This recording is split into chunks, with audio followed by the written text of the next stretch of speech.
আবু দাউদ শরীফের 1319 নম্বর হাদিস, আন্না নবিয়্য সাল্লাল্লাহু আলাইহি ওয়াসাল্লাম কানা ইযা হাযাবাহু আমরুন, আল্লাহ নবীর যখন কোনো পেরেশানি আসতো, ফাজা ইলা সালাত, দ্রুত নামাজের দিকে দৌড়ায় যাইতেন, অথবা আরেক বর্ণনায় সাল্লা, নবী নামাজের মধ্যে দাঁড়ায় যাইতেন।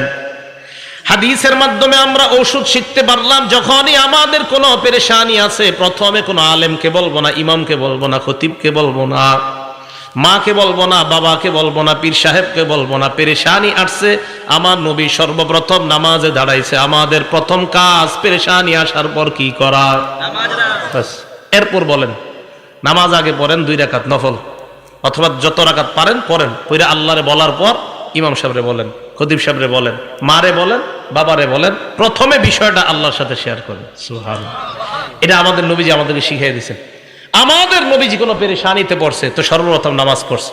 আমি আপনাদের সবার কাছে জানতে চাই, বলেন আমাদের যেই কোনো পেরেশানি, ব্যবসায়ী পেরেশানি, মেয়েটা বিয়ে দিচ্ছে দেরি হচ্ছে, এই পেরেশানি, যেই কোনো পেরেশানি, বলেন সর্বপ্রথম আমরা কি করব?